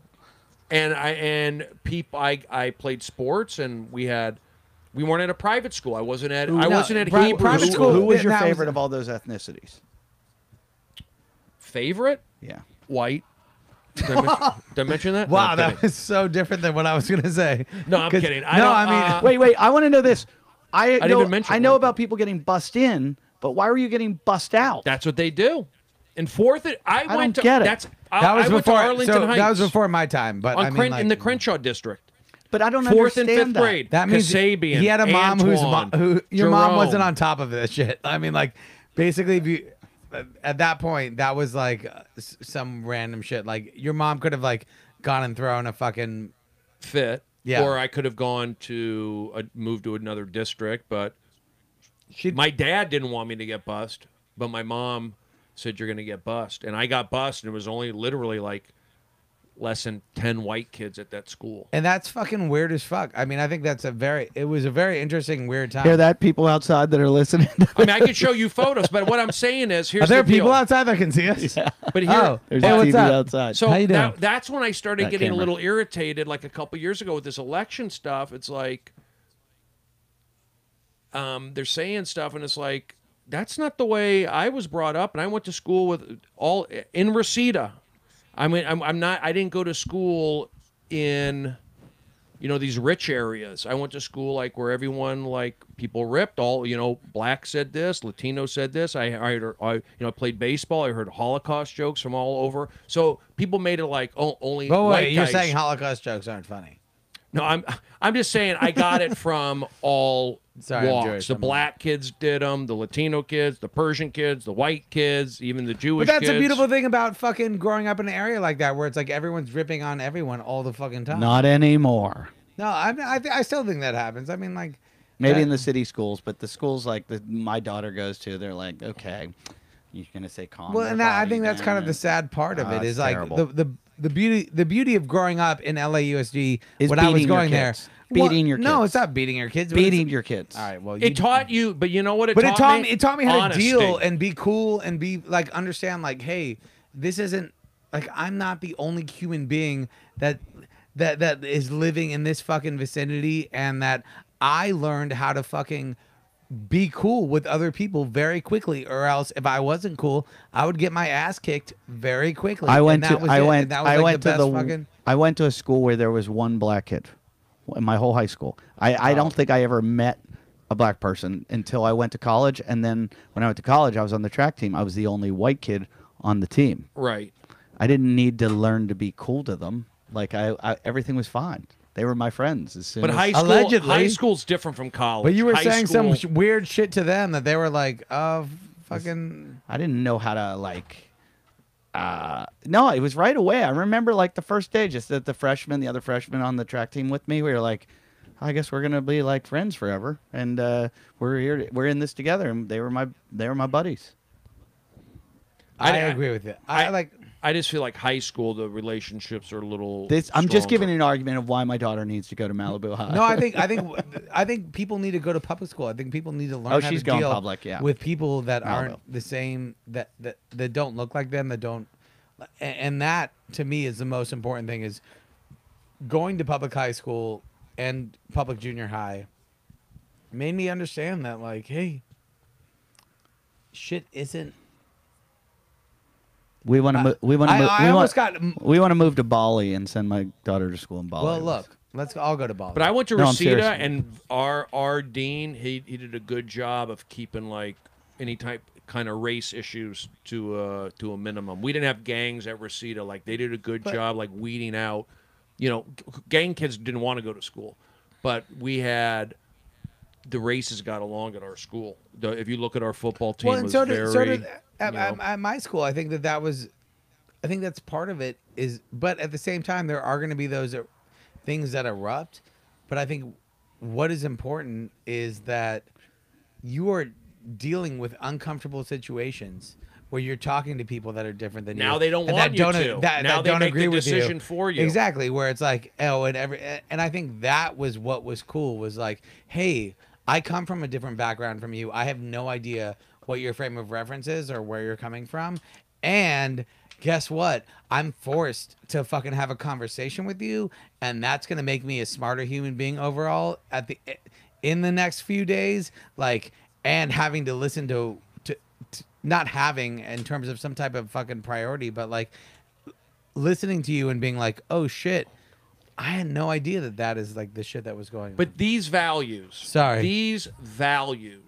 when I do comedy or I do production, like a warm up or bring something to a show, I'm bringing 1980s baseball Woodland attitude. Hills, El Camino. That's what I'm bringing to these shows. That's and those are they always say the Valley's not cool because it's a lie. Every kid I'm not I've saying met, it's not I can't. cool, I can't. What? Well, he's bowing down on a podcast. Jesse's about to blow Brody in the bang bus. I don't know. I appreciate it. No, Thank you. man. I mean, like, it's true. It's just like fucking love. But here's the deal. He went to school right down the street from me. I went. It's not a coincidence that we're both doing warm up. We're doing the grunt work in Hollywood. We were doing that. We were on the ground floor. We're in the bunker. We're in the the trenches. We were getting paid way better than the fucking grips and the. You're getting paid. I don't know. And the fucking, wait. They I get have good money. Those guys are in unions and everything. Whoa. I have a feeling when you were on Chelsea lately, both of you were probably getting paid more than the talent that was doing the show. That's possible. Yeah, But they were on the I show. was the one who was bitching about my pay. They got to be on TV. But wasn't. the that thing bad. is the difference between you and I is like I don't think want I to be got on TV. $300 for doing that show. I've had no interest in being on TV. I don't care. I love being behind the scenes.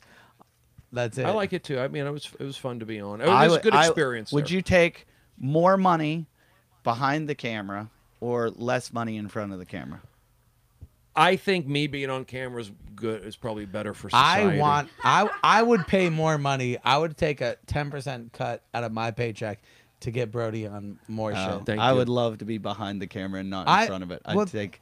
Fuck you! You could do that. It's called a choice, motherfucker. No, nobody wants. That's so me. dumb. I'm telling you, I would love. Well, fucking do it yourself. You got a Bingle Bus. Like you're already on What do I camera, do? Just dick. drive Like, onto the studio? No, just like stop caring about what everyone else thinks and do What it are you yourself. No, what are you saying? That doesn't make sense at all. So have you heard this thing called YouTube where people are making thousands No, upon I'm hundreds of saying. I don't even know how to do that. No, I'm saying. Sorry, I'm not trying to be a dick, but No, I'm like, but you're just not making sense. I don't. What I said was, I would like to be behind the camera.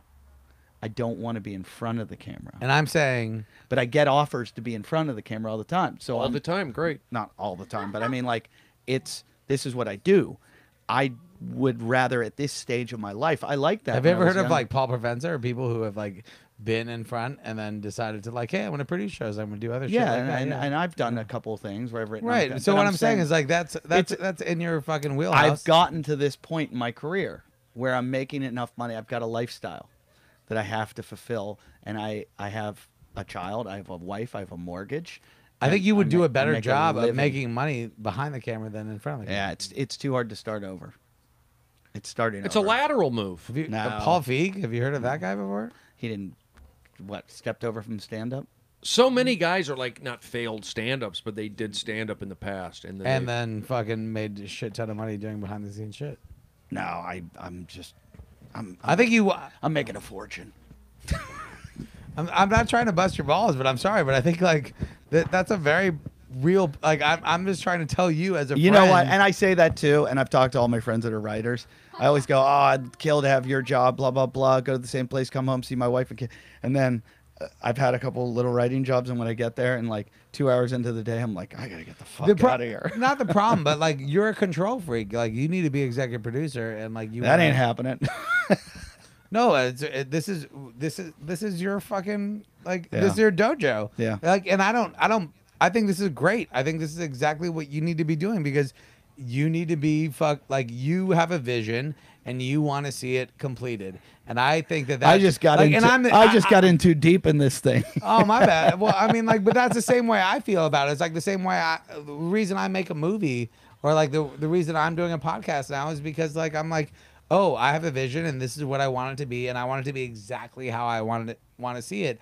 But like that part of it does. I don't feel like I am the part of it that needs to like I don't need to be in front of the camera. That's it. What's wrong? Nothing. Tell me what's wrong. No, just comments are coming in. Oh, they.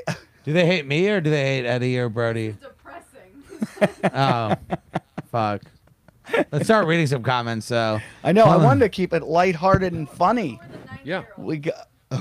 What'd they say? We're the 90-year-olds. Eddie or me? They asked if Eddie was on Jackass. Everybody thinks Dave England. The Oh yeah. yeah. I met him once. It was pretty weird. I was. I'm like, just impressed we're getting comments. I didn't know we were live. Should we get Rachel out? No. The other day we Oh, were fuck. on here and we were working on the bus, and I said, turn the camera on so we can fix everything. Right. And these guys were like working around here, and I'm outside and I'm checking it to make sure it works, and I see people start commenting, and I come in, I go, guys, whatever you do, don't look at the comments. Don't, because it's 12-year-olds saying the meanest fucking shit you're ever gonna hear in your life. I'm sorry. I didn't mean to instigate comments. And I go, just don't look at them. Don't fucking look at them. And the next thing I know, these two are like, oh my God.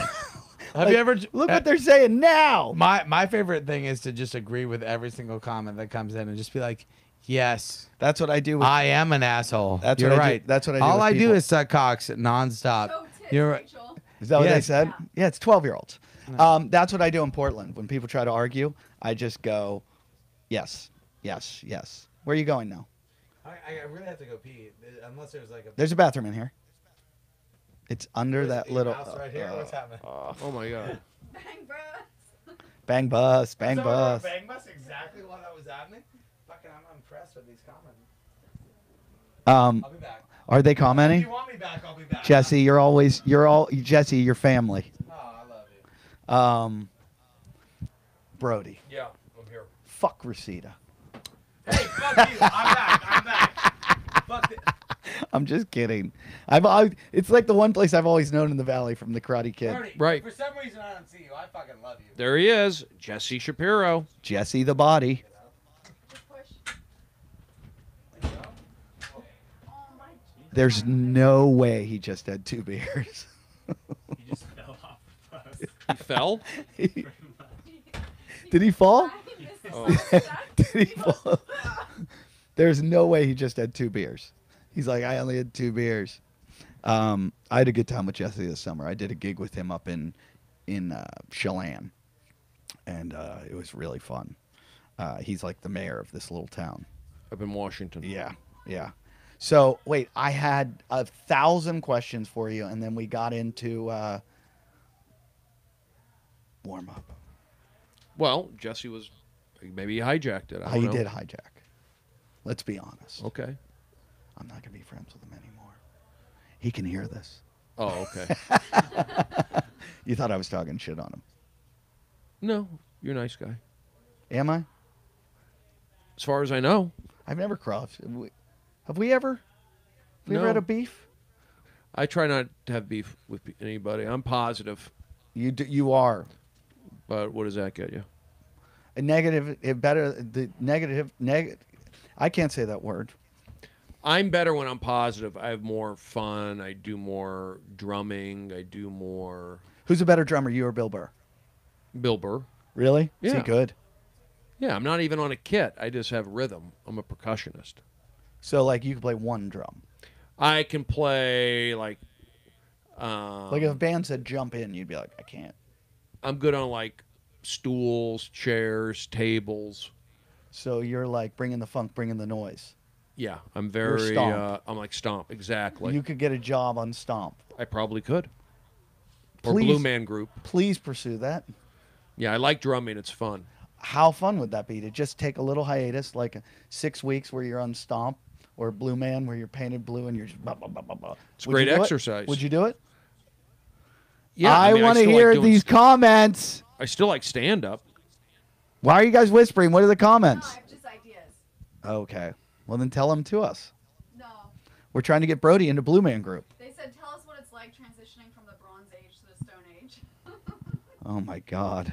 It's whoever this 12-year-old is that's beating us up.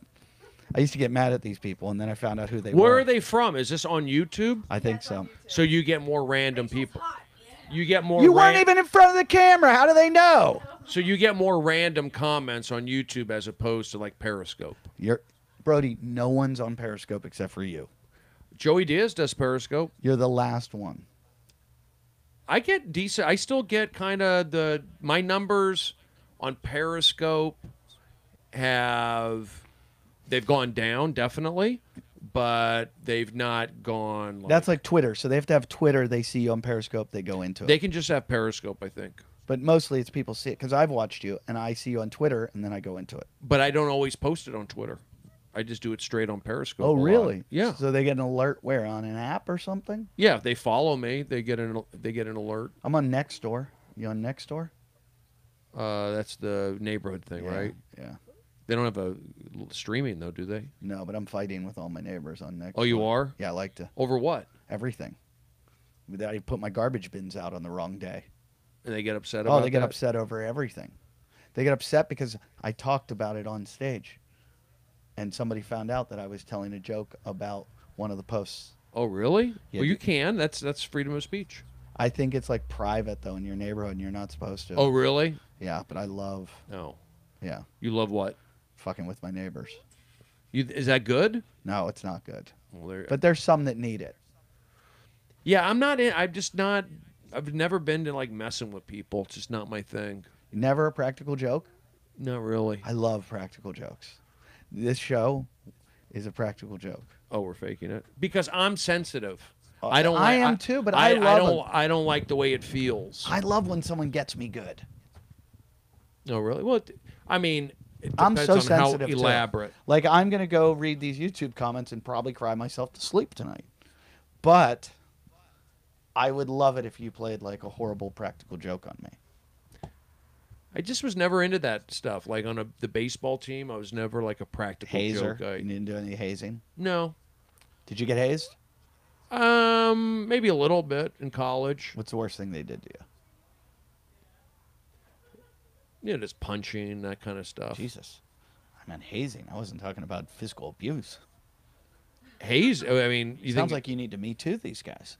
I mean, are you talking about like words they said? Like, I was in a fraternity and I played, when I played football, they hazed the shit out of us. They like rolled us up in wrestling mats and taped them together, and they took us to the bathroom and made us do isometric sit-ups. You ever do those?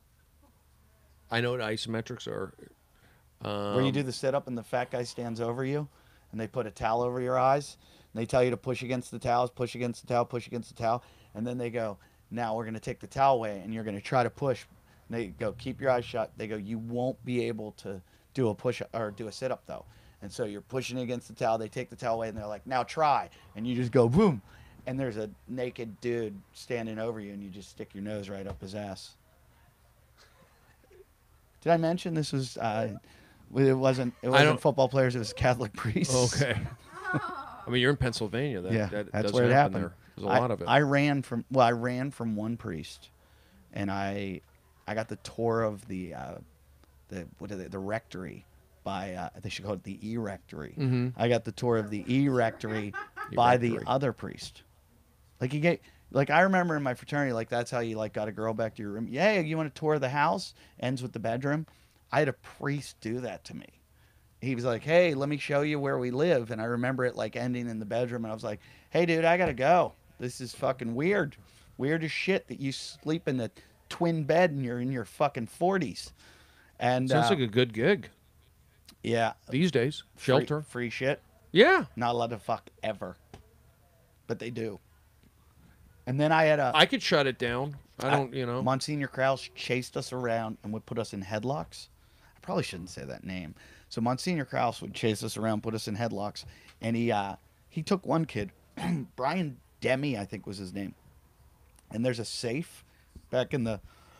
Can I get a water, please? I have like priest cum in my throat. No, they keep all the like gold and chalices and all the like wine right in a safe, a walk-in safe. Yeah. And Brian Demi was eating the hosts, which is like before they bless it. Yeah, they call it like, they bless it and say it's Christ afterwards. Yeah. Not horseshit. But he would like eat them, like thought it was funny. He would eat them before they were blessed. And Monsignor Krause saw him doing it, and he was like laughing, and he's like, ha ha ha, and he put him in a headlock, put him in the safe, shut the door, and then just went about his business and went and served Mass. And I went up on the altar and served Mass the whole time thinking, there's a dead kid in the safe. Like the whole time I was like, couldn't think of anything other than like, should I run off the altar and go let him out? Can he breathe? And as soon as Mass was over, he opened the door and let him out. And I'm claustrophobic, so that freaked me the fuck out. And he was fine. Yeah, of course. Because it's like a room. I wasn't worried. You weren't worried at all that I was the story was going to be, and then Brian Demi. I don't go to extremes. In your head? Oh, see, I try not to. So it's called catastrophizing, and that's what I do. I catastrophize. Yeah, I don't like doing that. I like to keep it. Like I was just telling them, what's it called when a chairlift goes backwards? Rollback. Rollback.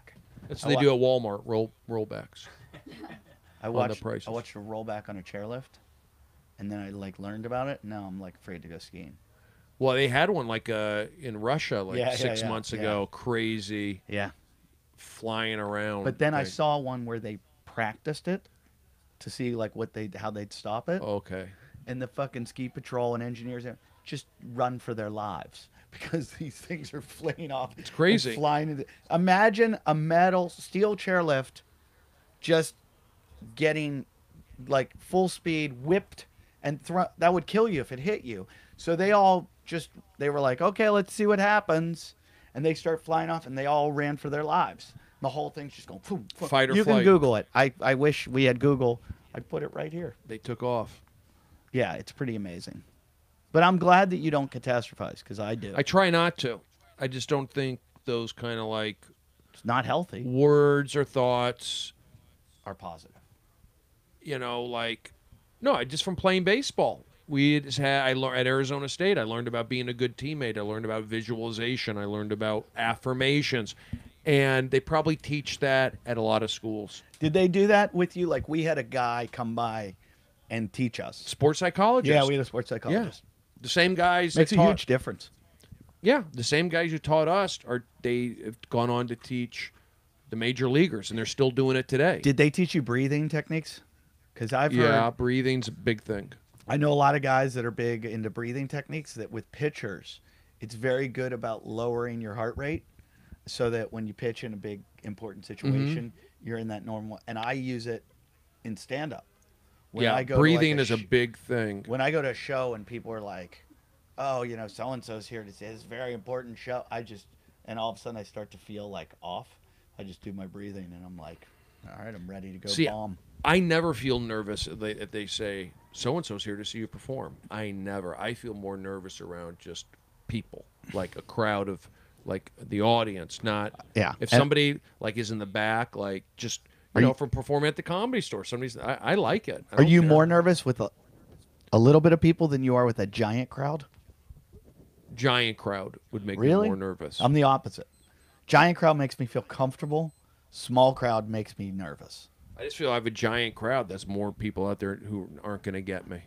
But when you have a giant crowd, like my agent used to say this about, there's a venue in Australia, the Enmore Theatre, and it seats like 1,200 people.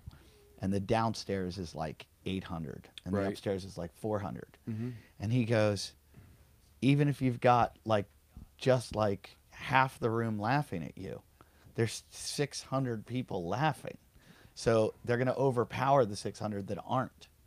And so you're going to feel like you're killing because 600 people are laughing. I was like, oh, that's a good point. That's a good way to look at it. That's why I think big crowds, you can't see the face. You know, when you're doing a show and you look down and you see that one face that's like, and you're like, what's up, stinky puss? Like, why are you sitting here hating me right now? And in my head, like, I'll look out, I'll see everybody laughing. I'll find that one face that's like, right. and I'm like, oh, what did I do to you? What did I? He's negative. Arms crossed negative. Thanks for not laughing. Appreciate it.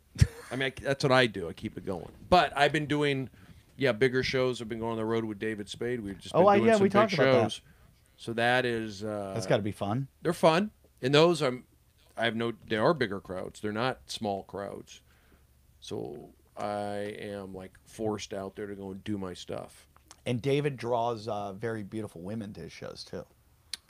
A lot of women, a lot of ladies, a lot of men too. Do the ladies like you afterwards? I talk to some, but I usually get out of there. Really? You know. You don't do meet and greets? Me personally, no.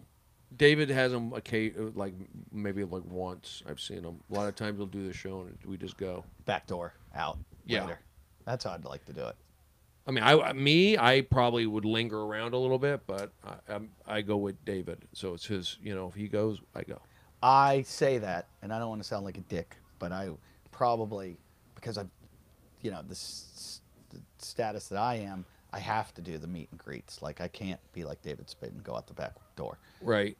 So I would kind of like that at this point because I've just done so many that it's exhausting. You know, like after the show, you're like, I just gave you everything for an hour. And now I got to talk to you again and take photos. And it just gets uncomfortable.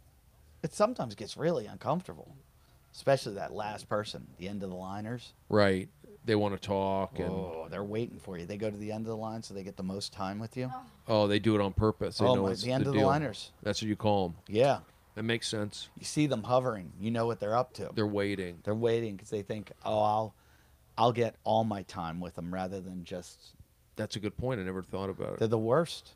They're the worst. Unless you know them. If they're friends, it's okay. But usually it's someone, and you just see them, and you're like, well, everything's going on. You're like, there's the end of the liner, and this is going to get fucking weird. It always gets weird. But I try to, I'm in control. I like to be in control. I'm not going to let somebody take me to some strange place. Not doing it. You're not getting locked in a safe by a Catholic Monsignor. No. I mean, it's easier for me to say that, but I'm just like, I'm in control. You're not going to control my vibe. Like, I don't let things get weird. I feel like, and that's not weird in a bad way. I just I'm in control. Where does Brody Stevens see himself 10, 20 years from now? Oh, I don't know. You have no long-term goal? I'll tell you what, the last couple of years are not really. I've been kind of just winging it? I mean, I'm winging it, but I'm doing my shows, and I don't have anything I'm pitching right now. And nothing inspired to get my message out. Right. And I don't think you should, a lot of people do that because they're they got to make a living. But I think you're going to make shitty art. If you should do it when it comes to you. When it's hey, I got something I want to do and I want to make this. Right. Too many people are just all about making money in this fucking thing. Well, you got to make money. Let's go to our Patreon. Patreon.com/Eddie Ifft. There you go. I feel like, for me, I just got to perform and hopefully good things, put out good energy and see what happens. I had ideas for shows. I was inspired. I was pushing it. And I still may get back into that. Well, you had that show on HBO. Did anything? Were they thinking about you had a series? Why that at what was it? 6 episodes, 6 15-minute episodes Did they on HBO. think about like, hey, let's make more of these? This is great. It was great. I we loved did. it. They did them on Comedy Central. I remember. Right. So, But they were originally on HBO, and then they went to Comedy Central. Were you getting a better response on HBO or a better response on Comedy Central? Critically or numbers wise? Both. I think the numbers were bigger on Comedy Central. Really? I mean, it was bigger. Really? I think HBO. It was HBO Go. Oh. It wasn't HBO. It was HBO Go. Then it went to Comedy Central. Was it on Comedy Central? It was on TV. It was on TV. So Comedy Central didn't want to pick it up for another year? No. Was it the same 6? 6 plus 6 more. 6 more. So I essentially did like 3 seasons of it. I did the HBO, and then I redid 6 episodes, and then added 6 more. Why'd they make you redo it? No, they let me redo them, like string them out even longer, like take those. They liked them so much on the HBO Go, they said, let's put them on Comedy Central. So we added 6 minutes to each one. Okay. Those, and then we did 6 brand new ones. Oh, okay. So you go on Comedy Central, and was there like talk about like, hey, let's do another season? You know, I'll tell you what. Zach Galifianakis produced that, didn't he? Zach did, yeah. Zach liked it. I think it just kind of like went away, and that's kind of. I did it, and then I went into doing that oddball comedy tour. I was doing that, and then I went right into At Midnight after. So the show came out on Comedy Central, and then right after I got the job at Midnight. I didn't I didn't pursue whatever that next pursuit would be. Right. But I also felt like there was just like no interest or kind of. Yeah, because I could be completely off here, but if I was your manager, I would have said, don't take this At Midnight job because you're doing warm up. And not that it's a step below, and I know it's a guaranteed paycheck, but it's like, you just had something on HBO and Comedy Central. It's time to go to the next, I didn't think they were parlay that. I don't think my management was on board with me, to be honest with you. That's weird. Yeah. That's weird. But that's how, here's the thing. Because managers usually are like, he's making money. People, this is... But I really wasn't making money. But you had heat. You had heat. Yeah, I think heat's hard to get. I think how I behaved on maybe my interpersonal butting heads with guys or being difficult to work with, maybe, which maybe I was. Who knows? Like that, people didn't want to work with me anymore. Really? I don't know. I mean, I'm not doing it. You're saying that's just possibly what happened. Here's the thing. You know, I'm from Reseda. I'm from the Reseda. You had a show on HBO. You had guys from Venice, Santa Monica, those kind of guys doing a story on a guy from the Valley. Mm-hmm. So that HBO show, some people liked it. It looked good, but I wasn't really involved with it all. I was involved with putting it out there, but not the editing. I was on these medications. Mm-hmm. When I did the second season for Comedy Central, I felt like, plus I was feeling better, and it was Comedy Central, more comedy. Mm-hmm. And I felt like some of the comedy early on was not reflective of my comedy, my growth after a year and a half. You're looking at this old stuff, and I go, I'm performing at the Comedy Store, the Improv. My comedy's gotten better. And they're trying to recreate the old stuff? And now we're something like that, and we're doing a show on Comedy Central, and I feel like it's not funny enough. I need some more laughs, and it's not something... Mm-hmm. I felt like it was out of my control, and it was a little bit... And it was on Comedy Central. My name's on it, and I felt like I had to fight for some stuff. And I got it in. Everything I fought for, I was able to get in. In retrospect, because this happens to me, so I'm only saying it. Yeah. This is how I would feel, and that's. Have you ever second guessed yourself and gone, maybe I should have trusted the execs and gone with them. And like, even though I didn't, like you're going, I didn't think their ideas were funny and I was funny, but like maybe they had a, like, because there's times when I do things and whatever, the director will go do this and I'm like, that's stupid. And I'm like, but I don't know what he's envisioning. Like, what's his idea? And I'm like, well, I want to be funny. And he's like, this character's not funny. This character's supposed to be like, you know, like the joke's on him. He's not the funny guy. And so play this thing so that the finished picture works. And I'm just like, well, I know how I want to make it funny. And they're like, just shut up and play the part. Just shut up and do it. And sometimes I go do my thing and then I'm like, oh, then I see it. And I'm like, oh, I fucked it all up. I should have done what that guy said. So in saying that, do you feel like maybe, because like you had like, didn't you have like really good people behind it? Yeah. Like funny people?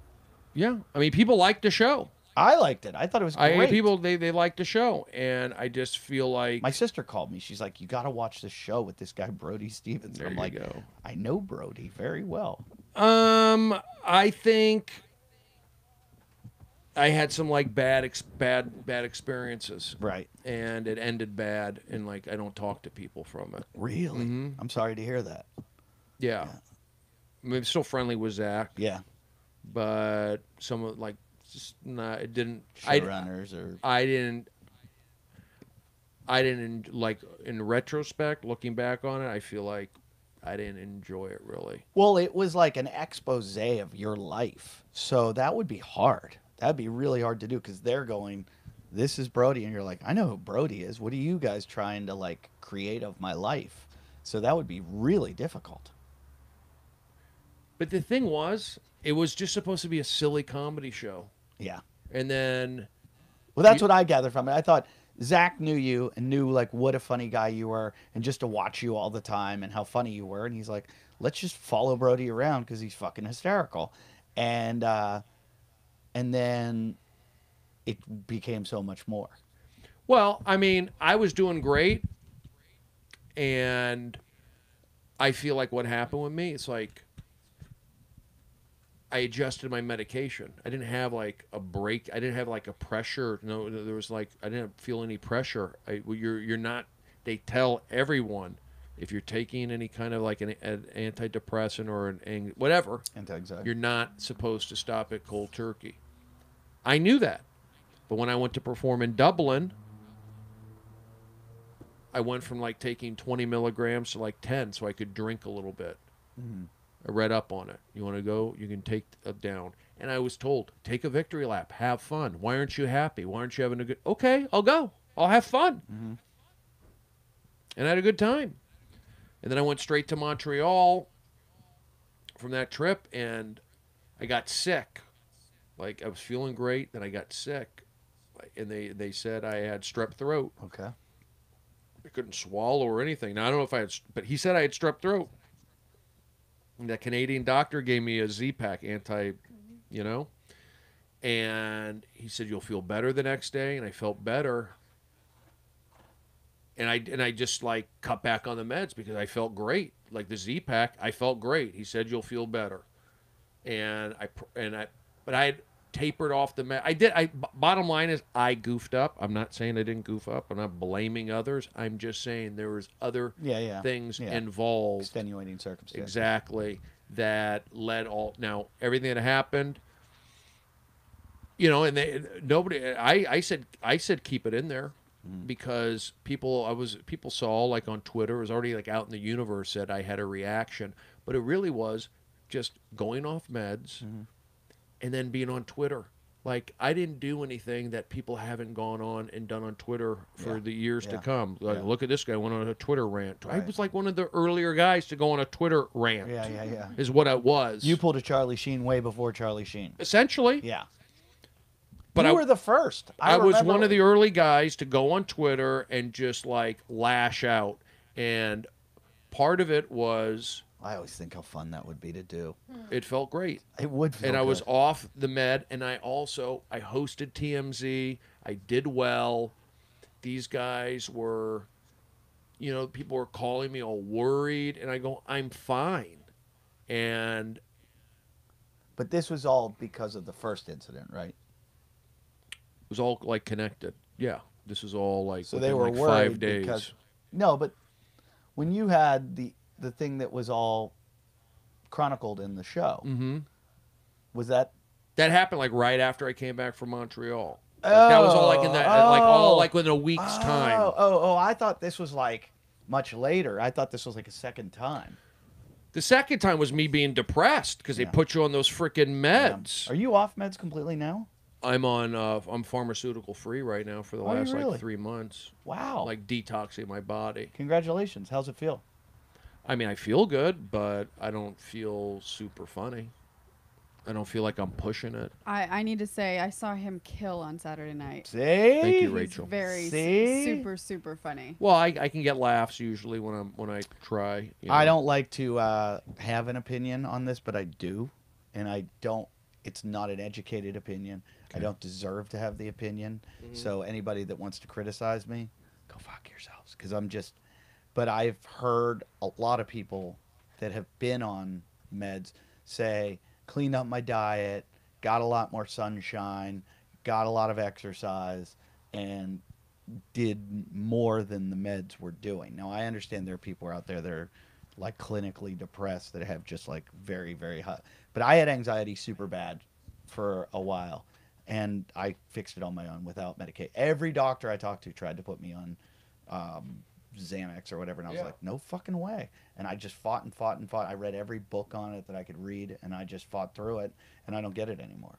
I was getting panic attacks like crazy. And see, I've never had a panic attack. Oh my God, I wanted to jump out of airplanes. Oh my God. And I you know, I could be completely wrong and people are going to call me a douchebag, but I feel like there's ways to combat it. You got to try exercise, positive thinking, breathing, drinking more water, less pot, whatever it is. Yeah. Not just give the guy a pill. And I made the mistake.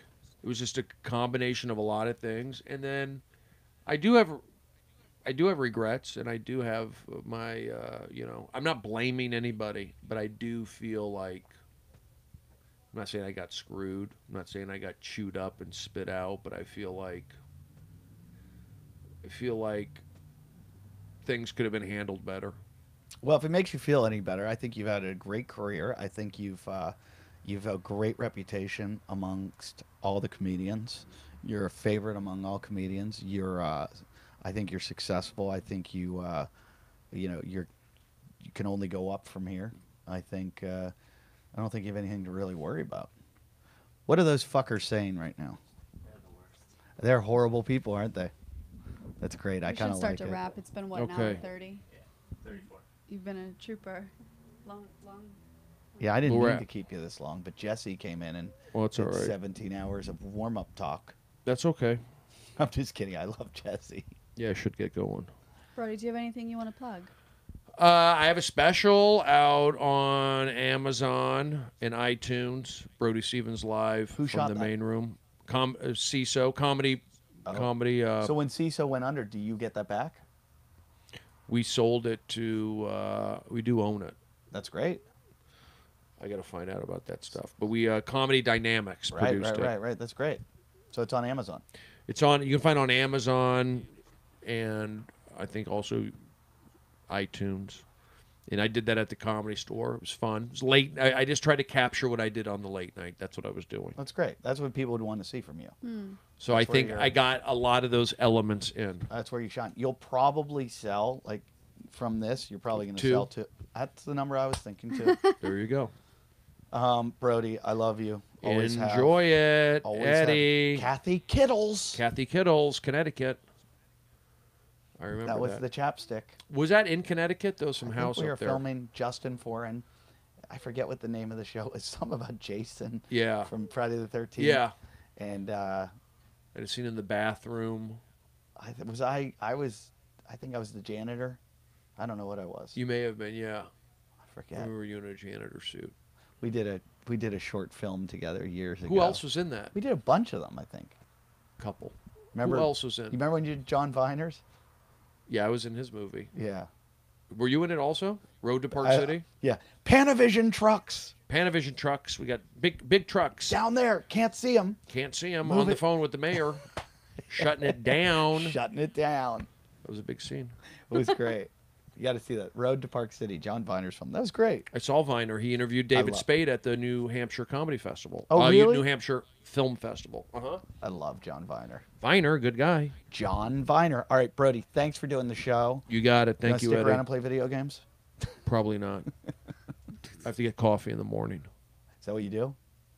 You live in the valley still? I do. Hey, whatever happened to Dice Guy? I haven't been back to that Starbucks. Who's Dice Guy? There's a guy who played dice. He was like addicted to this dice game. He was he was kind of obviously some mental issues and probably transient, but he would just like roll dice on the table at the Starbucks, like the community table, rolling the dice, checking the phone, rolling it, and then he'd roll them on the floor too. He had two phones. He had headphones plugged in and an iPod. He had all sorts. He had gadgets. And he's gone? Dice. Well, I would see him, would go in waves, and then I haven't been back to that Starbucks because I had a run-in with a customer there over, he thought I was taking a picture of him and his girlfriend, and I wasn't. I was taking a photo of a weapon. That's how crazy Starbucks is. This is right around the time when people were getting kicked out of Starbucks, the bathroom stuff, So I was there, and there was a guy, I'm going to say like a transient type, no big deal. But he was like all spread out on the table. This is like right when they're like saying Starbucks is going to be taken over by homeless people.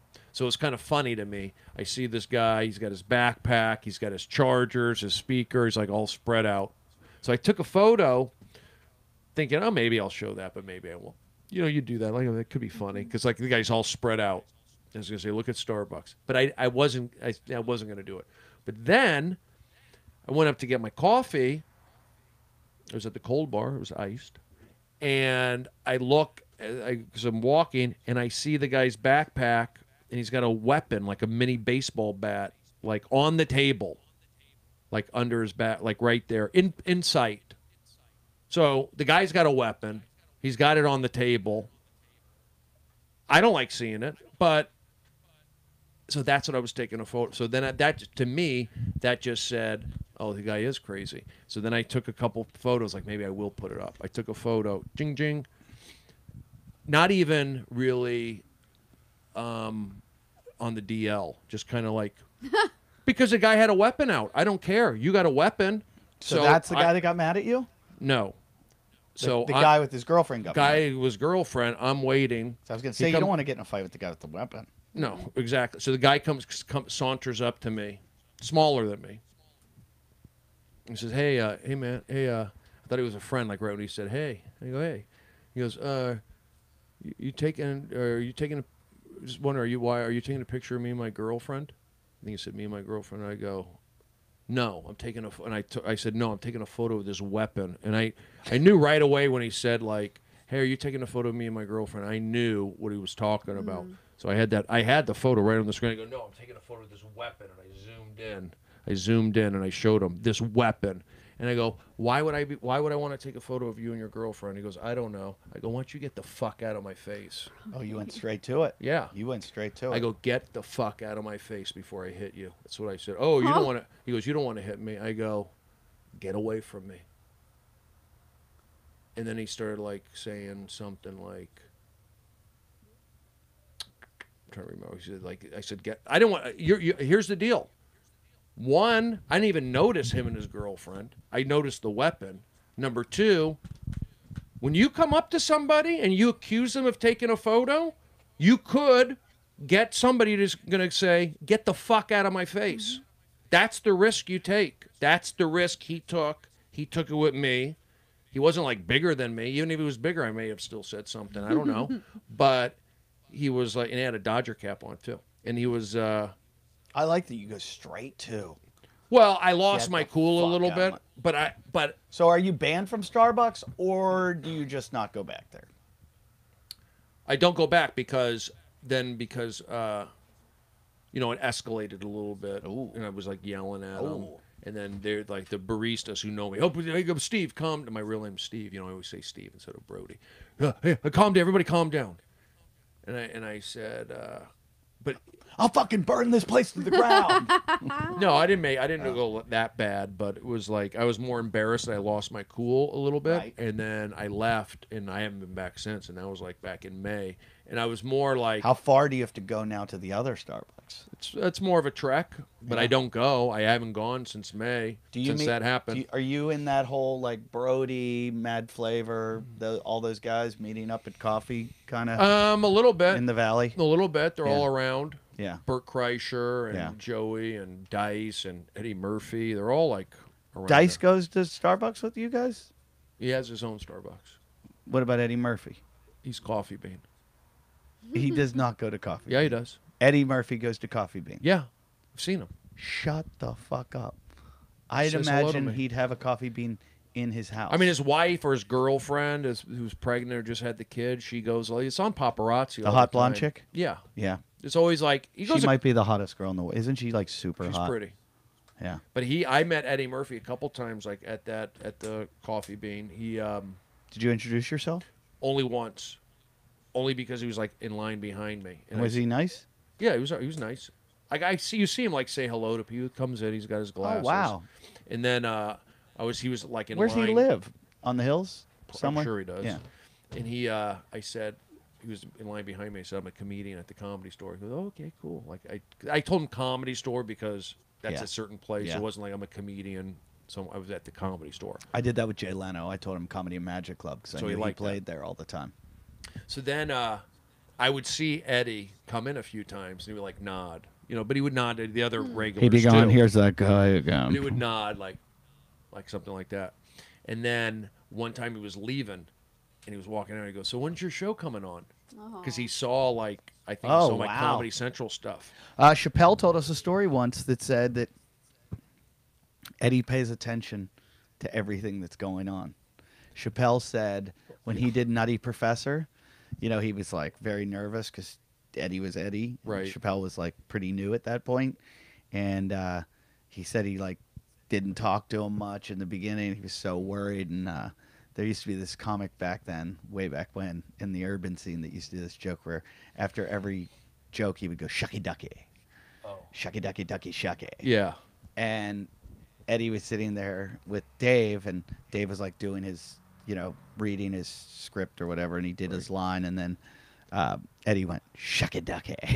Oh, he did it. And so Dave was like amazed that Eddie knew about comics at that level. Oh, yeah. He's like, yeah, he pays attention, Well, yeah, he asked me like, when's the show coming on? Then I saw him later after that, a couple weeks later, whatever, and he was leaving the parking lot, and I was walking, and he rolled down the window, and he goes, hey, I saw your special. He says, good stuff. He saw Oh, my wow. stand-up special, and he goes, I want to see if this guy's funny. He goes, you were funny. That's Wow. Yeah. He says, I want to see if this guy's funny. That's a good story. And he said, you were funny. So Eddie Murphy's like, I know, that is a good thing. Like you touched on earlier, you were saying like, oh, comedians like you. That does feel good to know that, yeah, David Spade likes me, or, Andrew Dice Clay, or an Eddie Murphy, But, that's kind of cool. It's not like, you're doing something right if those guys at least give Right. you like they think you're funny, or they like what you're doing. I'm opening for Danny McDermott. That's funny. I love Danny. I didn't want to. This guy, he's a go-getter. He got stabbed. Recently? No, a while ago. It was really funny. We did a funny episode when he got Oh, stabbed. it's always funny when you get stabbed. His girlfriend stabbed him. Oh, even funnier. Yeah. All right, we got to get out of here. This is the longest episode we've ever done. All right. Well, thank you Thanks, very Brody. much, Eddie. Thank you, Rachel. Thank you, everybody. Good night. Good night. Hey, everybody, thanks for listening. If you like this show, go check Brody out on Amazon. Check Stephen Brody Stevens. Yes, push. Stephen Brody Stevens. Yeah. And always, my date's coming up. I'm in Las Vegas this week, I believe, at the Comedy Cellar in Las Vegas. Oh, nice. I Yeah. would love to do It's a that. fun one club. day. Have you done it already? I've done it once, and I had a really good time, and I said I'd go back. I'm there Thanksgiving week. How big is it in there? Just like every other room in Vegas, 300? 350, something like that. They pack it in? Yeah, pack it in, and they do a showcase show, so it's like 5 comics. It's really fun. What do you do, 15? Yeah, you do 15 minutes. You hang That's out it? all week, and I think you do 2 shows on weekends, but maybe 1 show on weeknights, and it's just such fun. a fun. It's so fun because there's no pressure. I want to go. Like, because I do MGM for Brad, and I have to headline, and I love Brad, and I love Brad's club, but it's 45 minutes, and it's a lot of pressure because you got to follow Brad Garrett. Brad hosts the show, and he crushes, and so it's a lot of pressure.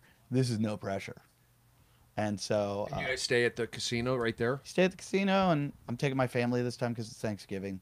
Do all the So- comedians hang out up Yeah, there? yeah.